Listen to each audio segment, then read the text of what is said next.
Bonjour à toutes et à tous et bienvenue pour cette nouvelle vidéo Force est de constater que si on voit aujourd'hui les choses de façon un petit peu globale, autant sur le plan de l'Ukraine, économique, financier, politique, idéologique, manipulation, guerre monétaire, ça part en vrille. Alors ça part en vrille, mais gentiment, mais sûrement. L'Ukraine. On constate que l'Ukraine devient un conflit qui est en train de s'enliser. D'un côté, on soutient, on fait de l'héroïsme vis-à-vis du président Zelensky, on le montre partout, on le projette partout, on fait la promotion de sauver l'Ukraine, de soutenir l'Ukraine. Alors en effet, on ne remet pas du tout en question le fait que l'Ukraine, pays souverain, a été agressée par la Russie. C'est un état de fait, et que selon les règles internationales, en effet, la Russie est fautive. Même si, reconsidérons la situation, il y a des antécédents, il y a un contexte. Un contexte comme on a pu le trouver d'ailleurs dans différents conflits de l'époque moderne qui ne pouvaient en aucun cas se terminer autrement que par une guerre. Mais force est de constater que même si la Syrie était déjà un très bel exemple de sémantique, de manipulation, d'interprétation, de tentative de dissimulation de certains contextes, de certaines situations pour vendre une idéologie, pour vendre un scénario, eh bien là, l'Ukraine n'échappe pas à cette règle, et depuis très longtemps maintenant, on a bien vu, depuis même 2014, les tentatives, les moyens utilisés pour essayer de convaincre l'opinion d'une certaine pensée, d'une certaine orientation, plutôt que de voir les choses de façon objective, avec un libre arbitre. Force est de constater que depuis le 28 février, date de l'attaque, de l'invasion russe en Ukraine, on s'est rendu compte que les médias se sont souvent pris les pieds dans le tapis. On a eu l'exemple de la fameuse maternité de l'hôpital de Mariupol, on a eu l'exemple du théâtre de Mariupol, et là nous avons désormais aussi l'exemple de l'usine Azovstal. Alors, je rappelle, des Ukrainiens et des civils étaient restés coincés suite à l'invasion, suite à l'évolution, à la progression de l'armée russe, qui a fait que tout d'un coup, Mariupol étant tombé, il ne restait que cette enclave, c'est-à-dire des soldats qui s'étaient réfugiés dans cette usine. On a parlé d'évacuation de civils. Quelqu'un a-t-il posé la question, mais que foutaient des civils dans cette usine? On ne sait pas. On peut en effet entendre certains sons de cloche. Aujourd'hui, vous avez certaines vidéos qui circulent avec des témoignages de civils de Mariupol qui relatent qu'en réalité, en effet, les soldats ukrainiens ont fait en sorte d'empêcher des civils de partir de la ville, ont même pris possession de certains appartements dans des immeubles de certaines hauteurs pour avoir une position stratégique. Si à partir du moment où vous avez des soldats avec un certain type d'armes dans les immeubles, on comprend que les Russes en face n'ont pas eu d'autre choix que de tirer dans les immeubles. Même si malheureusement, on prendra en considération ce que l'on appelle en langage militaire les dommages collatéraux. Mais c'est la guerre. La guerre a aujourd'hui ses côtés injustes, ses côtés dramatiques, ses côtés chaotiques. Et force est de constater qu'on instrumentalise aussi ces outils pour sensibiliser. Sensibiliser le fragile, sensibiliser l'émotionnel, sensibiliser les hypersensibles. Force est de constater que les médias ont joué leur rôle dans ce domaine pour vendre un scénario. Je dis bien un scénario. Parce que force est de constater qu'aujourd'hui, on a des sons de cloche complètement différents. Et ce qui s'est passé à l'usine d'Azovstal est un très bel exemple. Vous avez des médias qui vous ont dit que les soldats ukrainiens ont été évacués. Ah, miracle, évacués. Par qui? Certains ont osé même dire que ce sont d'autres compatriotes qui ont fait en sorte, des militaires ukrainiens qui ont fait en sorte de permettre un corridor pour permettre à ces soldats de de s'échapper. Sauf qu'on a eu un autre son de cloche, c'est qu'en fait, les soldats ukrainiens de l'usine se sont rendus compte que de toute façon, personne ne viendra les aider, personne ne viendra les sortir de la merde dans laquelle ils sont. Donc ils ont décidé tout simplement de se rendre. C'est-à-dire qu'il y a eu une reddition. Et on a vu des images, alors des images en effet, des images de soldats russes qui se rendent à des soldats ukrainiens, pardon, qui se rendent à des soldats russes. On a vu des images où ces soldats étaient fouillés, étaient même vérifiés de posséder éventuellement des tatouages tout à fait symboliques de leur appartenance, pas seulement au groupe Azov, mais aussi à de l'idéologie nationaliste, voire néo-nazie. Sauf qu'évidemment, certains nous diront « Oui, mais c'est de la propagande russe. » Oui, bien sûr. Aujourd'hui, l'image, aujourd'hui, la vidéo sont des outils de propagande, des outils qui servent à un discours plutôt qu'à un autre, qui sont des outils qui permettent de vendre une histoire plutôt qu'une autre. Revenons à Boutcha. Avez-vous entendu parler de Boutcha récemment? Vous savez qu'il y a des enquêtes qui ont été faites. On n'a pas eu de véritables résultats. Et pour cause, parce que certaines enquêtes ont révélé qu'il y avait beaucoup trop de flou, beaucoup trop d'incohérence sur le scénario officiel que ces civils ont été tués par les soldats russes. Pire, certains témoignages aujourd'hui sont en train de remonter à la surface sur certains réseaux alternatifs. Évidemment, ce ne sont pas des témoignages que vous allez entendre à LCI ou BFM, etc., d'habitants de Boutcha qui ne font que confirmer ce que je vous avais dit sur cette plus grosse incohérence par rapport à ce scénario. C'est le maire de Boutcha. Que dans la chronologie, le maire de Boutcha annonçait officiellement « c'est génial, ça y est, la ville va être libérée, je vous confirme que désormais la ville est sécurisée, que les Russes sont évacués ». Mais si les Russes ont fait des massacres, alors je rappelle, son discours était daté du 2 ou du 3 mars, ou mai, je ne sais plus, Boutcha c'était quand? C'était avril? Bref, je ne sais plus. C'était début avril. Début avril, il me semble. Mais il fait mention d'aucun massacre. Et il se trouve que maintenant, on a des témoignages de gens qui étaient à Boutcha et qui disent « Oui, au moment où les Russes sont partis, il n'y avait pas de cadavres dans les rues. On n'a pas entendu de nouvelles ou d'informations sur d'éventuels massacres. » Et il semblerait que les enquêtes, en effet, ont beaucoup de mal à valider le scénario officiel parce qu'il y a certaines incohérences. Les incohérences, par exemple, c'est le fait qu'on a trouvé sur certaines victimes le fameux brassard blanc. Ce brassard blanc qui, je le rappelle, identifie les Ukrainiens russophones pro-russes. Tout comme les pro-ukrainiens portent logiquement un brassard bleu. Là encore, on n'a pas d'informations sur ce petit détail non négligeable. Donc du coup, bah évidemment, Boutcha dans vos médias, n'entendez plus parler. Donc, la situation en Ukraine, aujourd'hui, c'est que la Russie a une victoire. Cette victoire, c'est qu'elle a réussi, par la côte Est, sur la mer d'Azov, à relier la frontière avec la Crimée. Et donc, du coup, Kiev est aujourd'hui complètement coupé de tout l'espace maritime de la mer d'Azov. Donc, c'est une opération qui est aujourd'hui un succès. Et qu'aujourd'hui, les Russes vont conforter et renforcer leur position dans l'Est, c'est-à-dire les républiques du Donbass.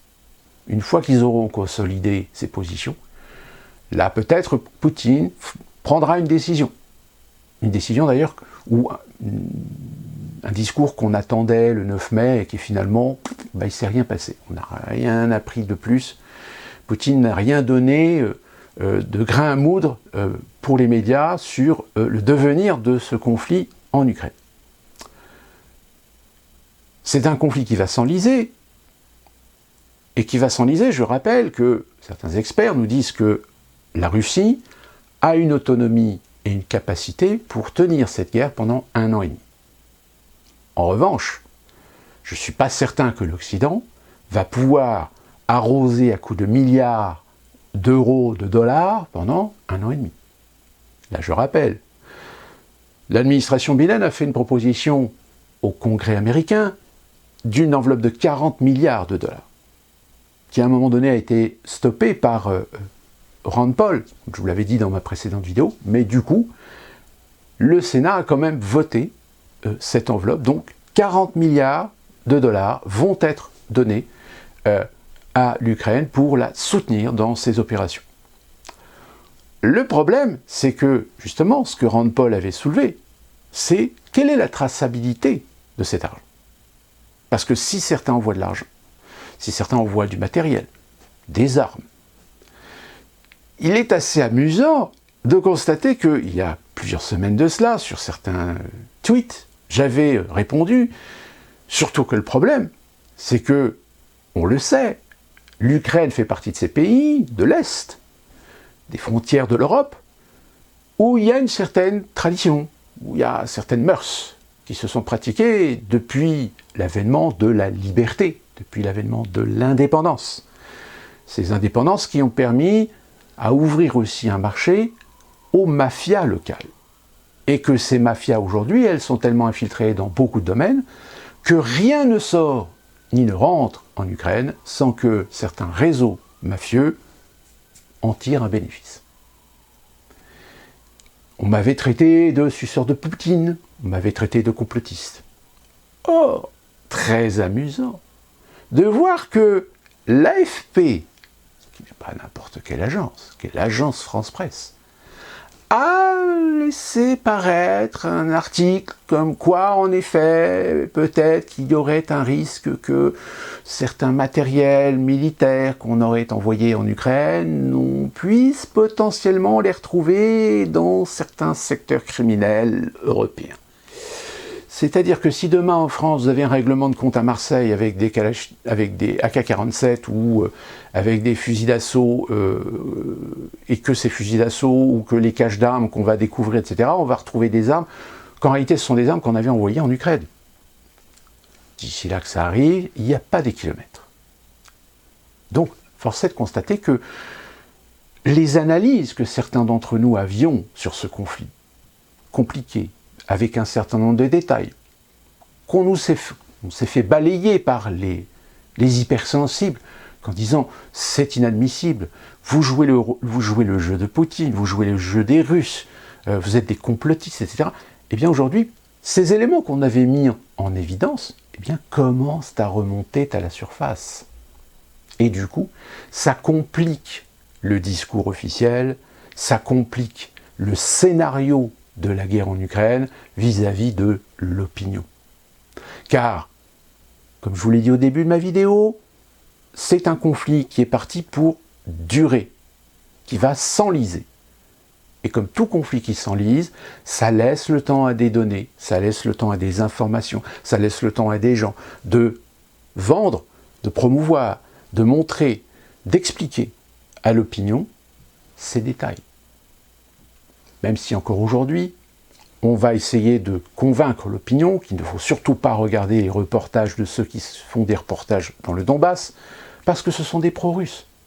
Que surtout il ne faut pas regarder les films documentaires de ceux qui font des documentaires sur Mariupol ou sur le Donbass, parce que ce sont des pro-russes.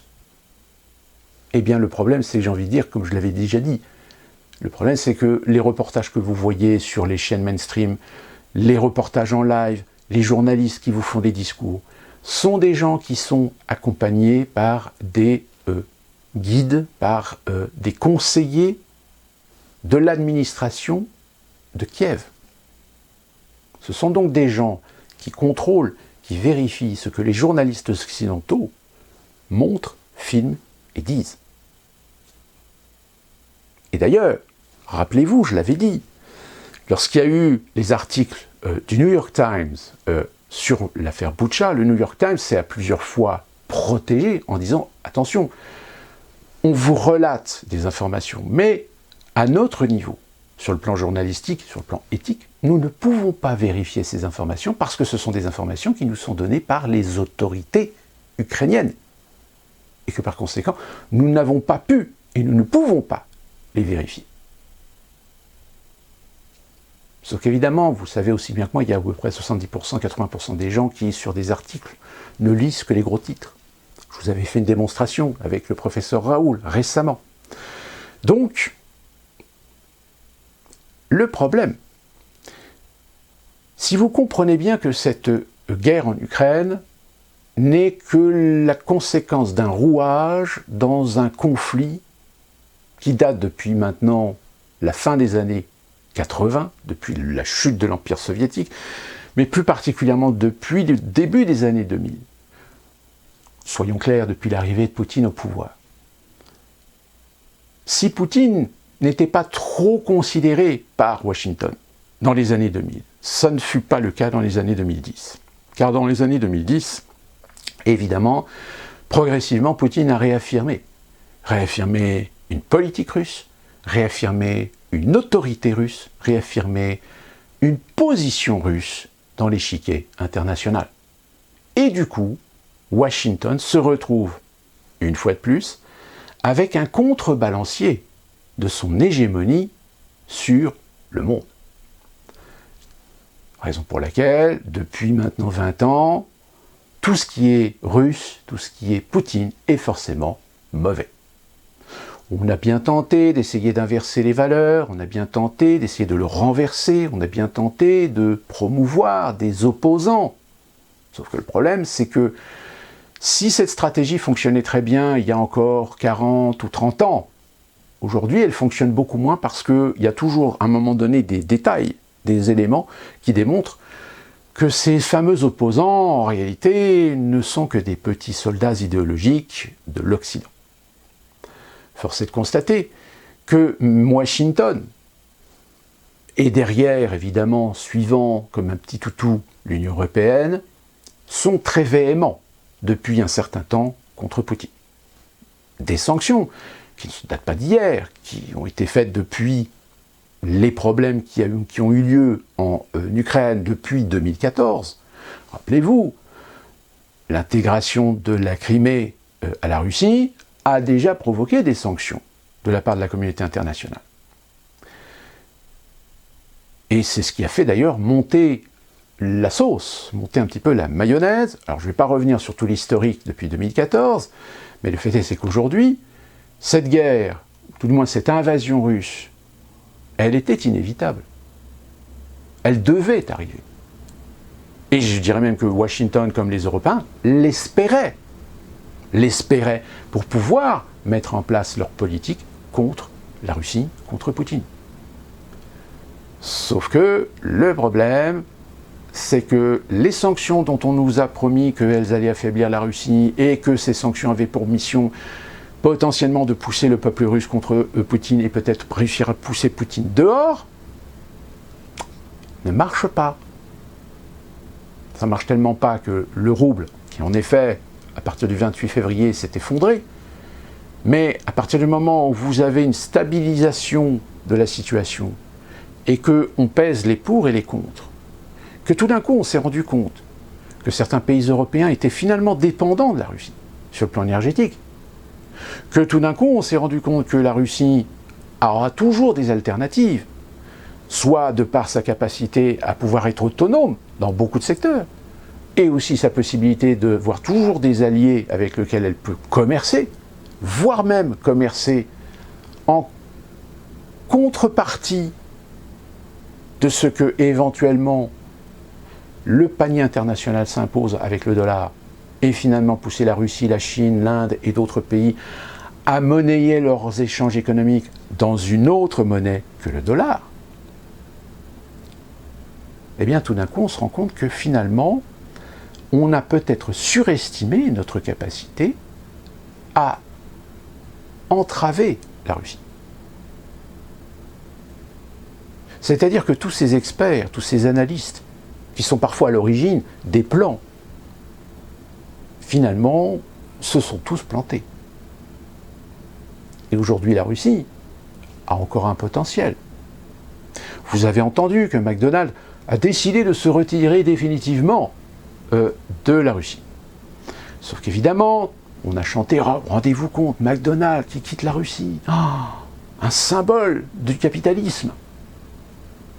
Alors, le problème, c'est que, les Russes, ils vont être contents parce que, finalement, ils vont avoir une marque qui fait de la malbouffe qui va quitter la Russie.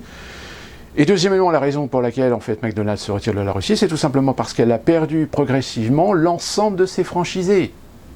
C'est-à-dire que tous les franchisés qu'elle avait sur le territoire russe, un grand nombre d'entre eux lui ont fait un bras d'honneur en disant « Allez vous faire foutre, nous, on arrête votre enseigne, on arrête de vendre vos produits, on a des fournisseurs locaux avec lesquels on va pouvoir continuer à travailler, donc on va continuer notre activité de fast-food, mais sans votre franchise, sans utiliser votre licence. » Évidemment, ça, c'est pas comme ça qu'on vous l'a présenté à la télévision.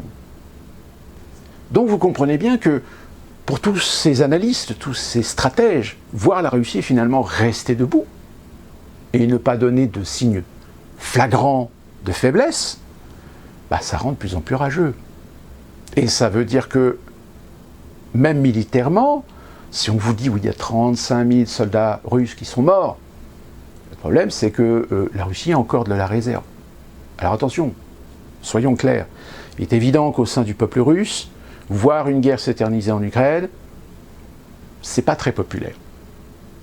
C'est pas très populaire, mais si le russe est éduqué, si le russe est informé, il peut éventuellement comprendre la raison pour laquelle cette guerre peut potentiellement encore durer. Et il peut être compréhensif. Parce que je rappelle que la différence, c'est que les Américains ont toujours détesté de voir certains pays européens, et plus particulièrement la France, avoir de bons liens avec la Russie. Pourquoi ? Parce que la Russie a une culture. Et quand je dis une culture, c'est une culture avec un grand C, contrairement aux États-Unis, où la culture américaine est une culture plutôt du confort, du loisir et du divertissement. Mais pour le reste, on ne peut pas dire que les États-Unis brillent véritablement au même titre que ce que la culture russe peut avoir brillé dans certains domaines artistiques, philosophiques, musicaux, littéraires. Donc, alors évidemment, certains vont me dire « Oui, non, c'est faux, regardez aux États-Unis, vous avez tel ou tel auteur, vous avez eu tel ou tel... » Oui, sauf que ça reste une culture jeune. C'est une culture contemporaine. Contrairement à la Russie, qui a un héritage culturel au même titre que certains pays européens, dont la France, qui ont un héritage culturel à l'image de l'ancien monde, du vieux continent. Donc il y aura toujours cette dualité entre l'ancien, le vieux continent et le nouveau monde. Et de fait, forcément, ça génère certaines antipathies, ça génère certaines jalousies de voir que les Américains peuvent éventuellement, en Europe, perdre certains terrains culturels. Et d'ailleurs, force est de constater que, cinématographiquement déjà, on commence à voir certains signes. Qu'aujourd'hui, la mondialisation tant vantée, par le streaming par exemple, va amoindrir considérablement la capacité de certaines productions américaines à s'imposer au détriment des autres. Bon, certes, je vous admets qu'il y a encore beaucoup de boulot pour qu'en France, on comprenne qu'il va peut-être falloir un petit peu se retirer les doigts du cul plutôt que de faire toujours les mêmes trucs, c'est-à-dire des séries policières ou des comédies à la con. Et donc, s'ajoute à cela une politique européenne. La politique européenne, qu'on considère pour certains comme étant le petit toutou de Washington, elle aussi aujourd'hui est confrontée à une crise identitaire majeure. On le voit. La Finlande, la Suède veulent rejoindre l'OTAN sans faire de référendum. La Suède, aujourd'hui, comme le Danemark, se retrouve confrontée à des problèmes d'insécurité liés à l'immigration. Diantre. En Allemagne, la situation politique du gouvernement de Scholz, ou Holz, je ne sais plus son nom, devient compliquée. Je crois qu'il y a eu quelques élections fédérales, quelque part, et ils ont perdu la majorité. Pourquoi? Tout simplement parce que les Allemands commencent à montrer un petit peu l'écrou en disant « Bon, écoutez, vous êtes gentils, votre histoire de l'Ukraine, les Russes, etc. On comprend, mais là, va peut-être falloir arrêter de nous prendre pour des débiles. » Et un sondage, paraît-il, a révélé que les 2/3 des Allemands ne sont plus d'accord avec la politique menée contre la Russie et vis-à-vis de l'Ukraine. Que les Allemands ne sont plus d'accord pour payer la facture des aides qui sont envoyées, que ce soit par l'intermédiaire de l'Europe ou directement de l'Allemagne vers la Pologne ou vers l'Ukraine. Et la France qui a réélu Emmanuel Macron, et dont on vient d'apprendre le nouveau gouvernement avec la première ministre Borne. Et un gouvernement, eh bien écoutez, si vous regardez bien le gouvernement constitué, force est de constater qu'on est dans la continuité de la déliquescence, du déclin, de la destruction de l'État-nation. C'est-à-dire la nomination de gens qui sont des fusibles, à qui on va donner les ordres de faire ceci ou cela, au détriment des intérêts des Français, continuer à essayer de manipuler l'opinion en disant « vous inquiétez pas, on va faire ceci, on va faire cela, on va discuter, on va faire le processus démocratique, etc. S'il faut faire un référendum, on fera un référendum, etc. » Mais au final, vous vous rendez compte qu'ils ne font rien de tout cela, qu'ils sont en roue libre et qu'ils vont petit à petit continuer à démanteler la fonction publique, détruire la santé publique, détruire l'éducation, détruire la sécurité, détruire même la culture, pourquoi pas, et continuer à faire monter la sauce au sein de la société française pour pousser finalement les gens à commencer à se taper sur la gueule les uns les autres. On a vu avec les processus judiciaires, des gens multirécidivistes libérés qui viennent réagresser des gens, les sémantiques qui sont utilisées pour dire que quelqu'un qui a commis un crime, qui en réalité il n'a peut-être pas commis le crime en état de conscience, ou parce qu'il a des antécédents sociaux, et puis il faut l'excuser. Vous imaginez ce pauvre petit migrant qui vit dans un pays où il a vécu la misère, etc., avec toutes ces frustrations qui peuvent être aussi culturelles, religieuses. On laisse des maires déclarer que le burkini désormais est autorisé dans les piscines.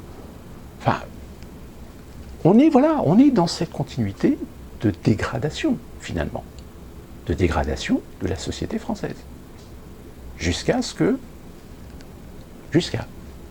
peut-être ça explose.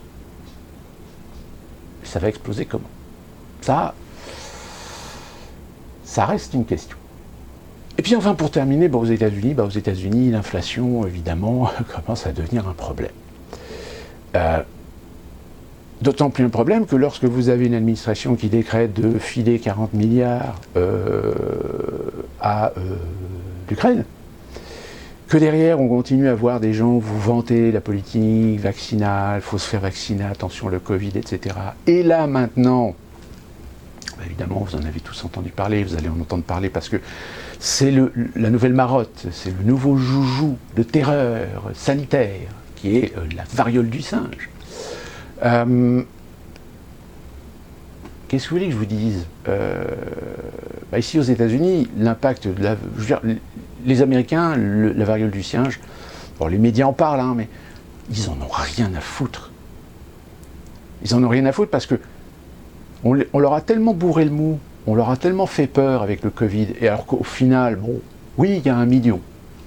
Il y a 1 million de morts du Covid aux États-Unis en 2 ans, ce qui fait 500 000 par an, ce qui fait 0,3% de la population. Alors, à titre de comparaison, je vous avais donné une comparaison, les morts sur la route, c'est en moyenne 13 millions par an, les morts du cancer du poumon à cause de la cigarette, c'est 3,5 millions par an. Donc, Donc là, les Américains, ils ont pris la leçon. Si vous voulez. Ils ont dit, ok, vous nous avez fait peur, on a marché, mais là, maintenant, nous, c'est l'économie. Là, nous, c'est notre porte-monnaie là, qui compte. Là, vos histoires de Covid, ça va. Hein. Par contre, en Europe, ça va y aller. Hein. Parce que, évidemment, vous comprenez bien qu'en Europe, là, il y a les peuples européens qui commencent un petit peu à bouger, commencent à être un petit peu dans la contestation, etc. Donc, il va falloir qu'ils trouvent un outil pour remettre une chape de plomb totalitaire, autoritaire, répressive sur les peuples. Donc, forcément, ça a plutôt bien fonctionné avec la pandémie, puisque les Français n'ont quasiment pas réagi, à part ceux qui ont manifesté évidemment dans la rue, etc., mais dont on se fout royalement. C'est cause toujours tu m'intéresses. Donc ça n'a pas dérangé les Français. Il y en a même des Français qui aujourd'hui voudraient carrément supprimer des droits à leurs compatriotes parce qu'ils ne sont pas vaccinés. Donc, évidemment, on fait toujours un petit peu le parallèle avec la Seconde Guerre mondiale, ces Français qui ont collaboré, ces Français qui ont fait de la délation, etc. Mais vous savez, c'est pas que les Français, c'est dans tous les peuples, en règle générale. Surtout les peuples occidentaux, surtout les peuples dans la société moderne, la société de consommation. À partir du moment où vous générez de l'individualisation, à partir du moment où vous générez de l'hypersensibilisation, à partir du moment où vous enfermez des gens dans l'inconfort, le jour où vous menacez leur confort, ils sont malléables et ils sont prêts à vendre père et mère pour conserver leur confort. Donc si demain on met en place des lois qui disent, surtout si vous savez ou connaissez quelqu'un qui peut menacer votre sécurité sanitaire, etc., n'hésitez pas à dénoncer-le. Déjà, sur Internet, on a, si vous entendez, vous voyez, vous lisez quelque chose qui critique une personne issue de la diversité, signalez-le. Je fais référence à, évidemment, ce nouveau ministre de l'Éducation nationale. Parce que, évidemment, vu le personnage, attention, il a dit des choses, il a pensé des choses, il a été soutien, il a été dans la promotion de certaines idéologies, etc. Il y a peut-être en effet un risque, mais ne jugeons pas trop vite. Laissons voir comment ce monsieur, on en reparle dans 6 mois, et on jugera sur pièce de ses intentions. Mais évidemment, par rapport à ses positionnements par le passé, positionnements même récents, la critique arrive. La critique, le jugement arrive. Sauf qu'évidemment, dès qu'il y a critique, tout de suite, vous avez des réactions épidermiques des antiracistes qui ramènent la critique à des propos racistes. Comme d'habitude. Et aussi parce que ce ministre a des accointances avec certaines idées, culture wokistes. Je rappelle, aux États-Unis, actuellement, il est en train de commencer à émerger un ras-le-bol des wokistes. Je vous l'avais dit, Netflix, qui a mis une note interne en disant que tous les gens qui sont dans l'idéologie wokiste et qui se laissent influencer par le wokisme pour faire leur boulot au sein de Netflix, on leur conseille de quitter la boîte tout de suite. Parce que, ras-le-bol, on perd des abonnés, notre chiffre d'affaires se pète la gueule, on est en train de chuter en bourse. Pourquoi? Tout d'un coup, on se souvient d'un tweet d'Elon Musk qui disait parce que, à force de faire trop la promotion du wokisme, de la diversité, etc., il y a un moment donné où, oui, vous faites plaisir à la minorité concernée, mais la grande majorité qui fait votre chiffre d'affaires, elle commence à prendre du recul et à partir. Ce qui n'est pas du tout bon pour le business. Ce qui, évidemment, ne plaît pas aux actionnaires. Même si les actionnaires, en apparence, n'ont rien contre promouvoir la diversité, lutter contre le racisme, etc. Sauf qu'évidemment, si leurs actions commencent à perdre un peu trop d'argent, là, il y a un moment donné, il faut se poser les bonnes questions. Est-ce que c'est dû à l'inflation? Est-ce que c'est dû à une perte de pouvoir d'achat? Ou est-ce que c'est parce que les gens, en effet, du fait du manque de pouvoir d'achat, commencent à se remettre un petit peu de priorité et se disent, on préfère plutôt rester sur Amazon que continuer à payer Netflix pour des séries où on voit que des blagues, que des bi, des transgenres, etc. Disney. Souvenez-vous, je vous avais parlé de Disney, j'en ai parlé encore récemment dans une précédente vidéo. Là, eux aussi, Disney, ils commencent un petit peu dans la merde. Parce que, au niveau pépette, il y a certains secteurs où c'est en train de se péter la gueule. Et donc, aux États-Unis, hormis évidemment ces petits problèmes d'ordre idéologique, en effet, le portefeuille de l'Américain commence à se creuser. On a eu une petite baisse récente de l'essence, là, ça repart à la hausse. Je rappelle quand même que là, on est presque à 6 $ le diesel. 6 $ le diesel. Alors évidemment, on est en gallons. Pour faciliter, vous divisez par 4 pour avoir à peu près l'équivalent en litres. Sauf que le problème, c'est que, je rappelle, parce que sur cet exemple, il y en a certains qui m'avaient dit oui, mais bon, c'est kiff-kiff, ça rejoint un petit peu les prix qu'on a en France, etc. Donc il n'y a rien de dramatique. Mais j'ai expliqué à cette personne, si, c'est dramatique.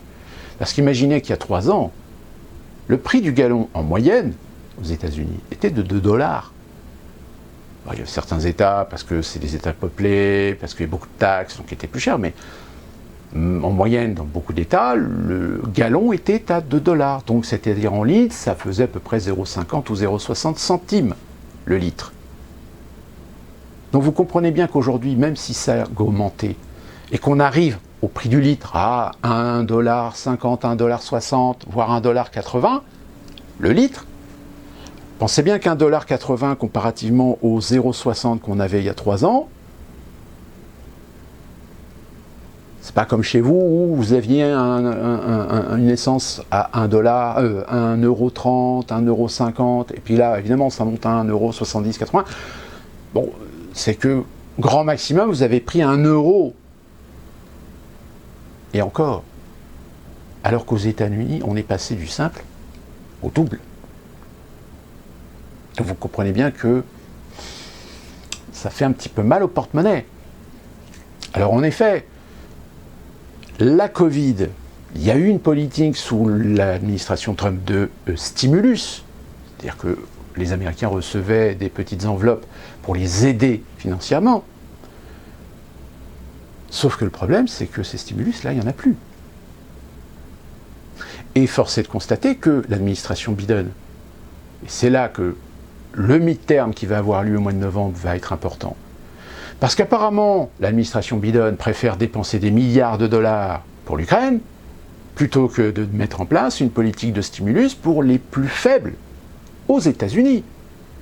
Vous comprenez bien que pour une administration démocrate, progressiste et sociale, ça pose un gros problème. D'autant plus que même les démocrates aujourd'hui sont scindés. Il y a aujourd'hui les démocrates qui sont encore dans l'affabulation, dans l'illusoire, dans la magnificence de Bob Biden, dans la magnificence de Kamala Harris. Kamala Harris sera la successrice de Biden en 2024. Mais vous avez des démocrates qui sont un petit peu plus conscients, qui ont un petit peu plus les pieds sur terre, qui eux commencent à avoir les pétoches. Parce que le midterm, si jamais ils perdent la majorité au Sénat, après tout dépendra de quelle proportion, ça va poser un problème pour les 2 années à venir.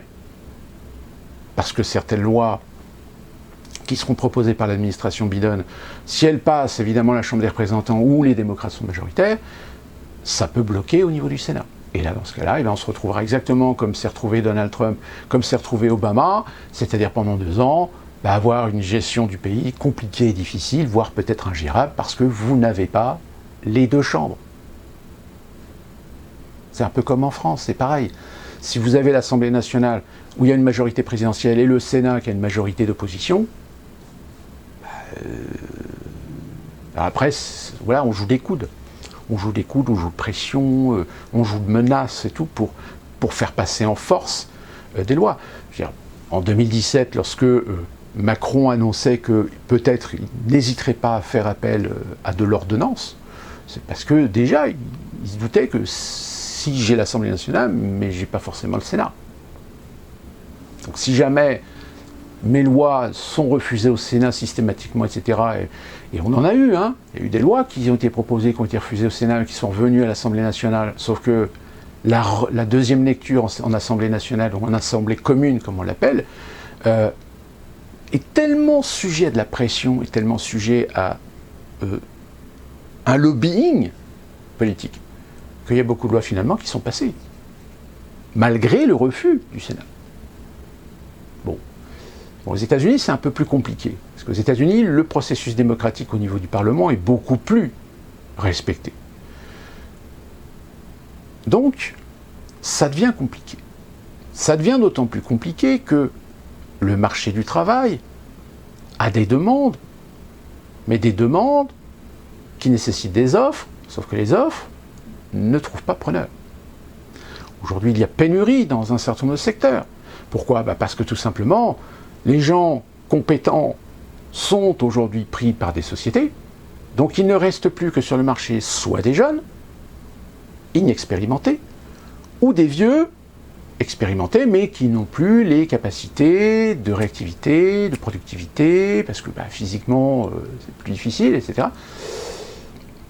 Donc vous avez tout un pan de l'économie, tout un pan de secteur économique qui fonctionnait avec un modèle économique, avec un modèle de productivité, qui aujourd'hui est en panne.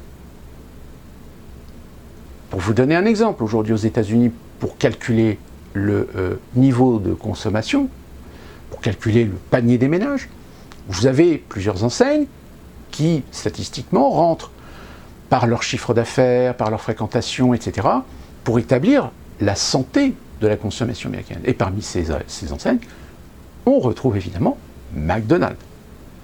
Sauf qu'aujourd'hui, McDonald's est confronté à un gros problème.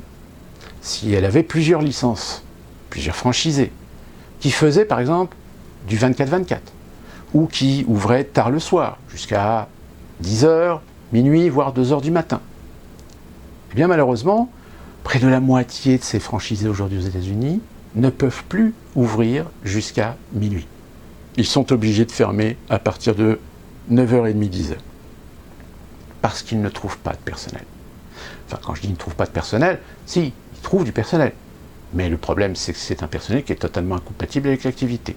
C'est-à-dire que ce sont des gens inexpérimentés, c'est des gens qu'il faut entraîner, c'est des gens qu'il faut former, sauf que déjà, vous avez au sein de vos équipes des gens qui ont été à moitié formés, insuffisamment formés, donc ils ne forment que des gens avec des informations, voire des fois des fausses informations, voire parfois des procédures complètement altérées, dysfonctionnelles, etc. Et ces enseignes récoltent un bordel pas possible, un truc ingérable. Ingérable et qui fait perdre de l'argent. Donc du coup, vous avez des endroits où désormais vous ne trouvez plus de McDonald's ouverts jusqu'à minuit, alors qu'avant ils étaient ouverts jusqu'à minuit. Tout comme d'ailleurs, vous l'avez déjà aussi en France, si vous fréquentez des fast-food, vous avez les drive-in. Sauf qu'aux États-Unis, les drive-in aujourd'hui, il faut compter, alors en dehors des heures de pointe où en général il y a l'effectif et c'est assez productif, mais néanmoins vous n'êtes pas sans attendre 20 à 30 minutes. En dehors des périodes de forte activité, il n'est pas rare que vous attendiez 45 minutes. Fast-food. Là, très clairement aujourd'hui, vous avez au moins 80% des fast-food aux États-Unis, le mot fast est mensonger. Ils ne sont plus fast. Et donc du coup, moi je le sais par expérience, ils perdent en moyenne un client sur 5 parce que c'est des clients qui au bout d'un moment en ont marre d'attendre. Donc ils se barrent. Un client sur 5. C'est de la perte de chiffre d'affaires. Pour l'instant, ils ont l'air de s'en contenter. Mais il y en a d'autres qui ne s'en contentent plus. Qui se disent, non là, ça ne va pas du tout. Donc, ça va poser à un moment donné un problème. Et ce problème-là, vous l'avez dans beaucoup de secteurs. Vous avez dans le secteur de la manutention, vous avez dans le secteur du transport. Aujourd'hui, les transporteurs ont de plus en plus de mal à trouver des chauffeurs routiers. Parce que beaucoup de chauffeurs routiers expérimentés se sont mis à leur propre compte. Et du coup, ces entreprises de transport routier sont obligées de trouver des rouliers, mais ils ont eu 80% de chances de tomber sur un routier qui n'est pas bon, qui n'est pas sérieux, qui n'est pas professionnel. Quand je dis pas professionnel, c'est par exemple, vous pouvez prendre une autoroute pendant 10 km, il y a à coup sûr un ou deux camions que vous allez trouver sur le bas-côté de la route qui est en panne. Et qui doit être en panne certainement pour des conneries.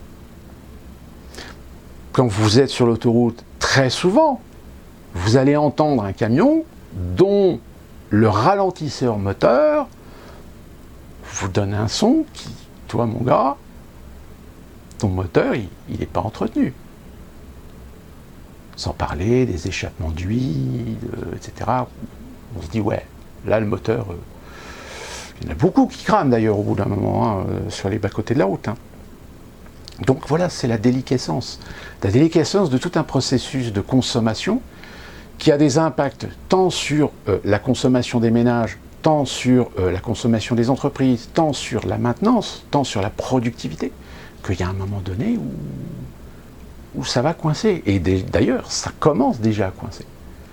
Ça commence à coincer. Vous avez des grandes chaînes qui commencent à fermer des magasins, mais ça date pas d'hier, ça fait depuis maintenant 5 ou 6 ans que vous avez des grandes chaînes qui commencent à se fermer des unités à travers les États-Unis pour essayer de reconcentrer leurs finances sur les unités qui font encore du bon chiffre d'affaires.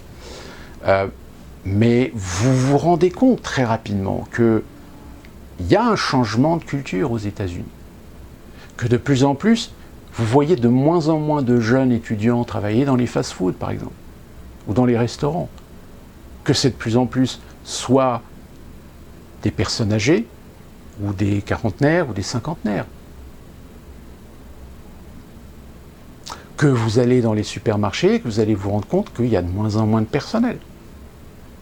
Qu'il y a beaucoup de personnel de réachalandise, enfin vous savez, pour remettre dans les rayons, que de caissières. Il y a beaucoup de bornes par contre. Ça, les bornes, ça y va. Ça y va donc.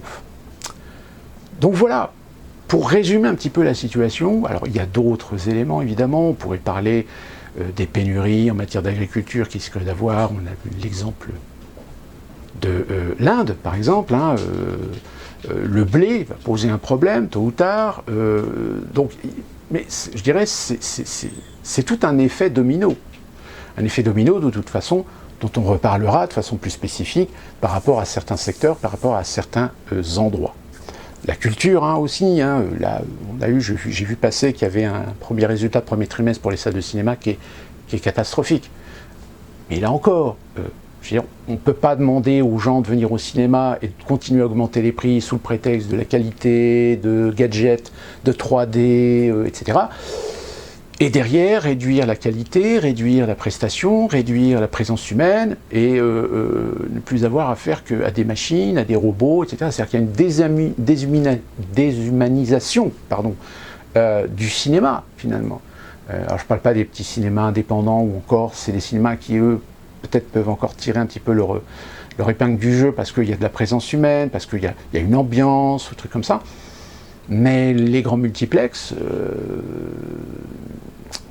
Mais le problème, c'est comme il y a toujours ce décalage, de toute façon, décalage entre ceux qui prennent les décisions, ceux qui partent dans des idées complètement pharaoniques, ceux qui imaginent ou croient que tel processus peut fonctionner, alors qu'en réalité, comme ils n'ont jamais eu d'expérience de terrain, ou parce qu'il y a toute une chaîne hiérarchique qui fait qu'entre celui qui est du terrain, qui est capable de t'expliquer, de te dire ce que c'est, quel comportement, le comportement des clients, etc., au niveau organisationnel, structurel, etc., mais qui dépend d'un superviseur, qui dépend d'un assistant manager, qui dépend d'un manager, qui lui-même, le manager, va donner un rapport, mais déjà le rapport que va donner le manager va être un rapport plutôt consensuel, complaisant.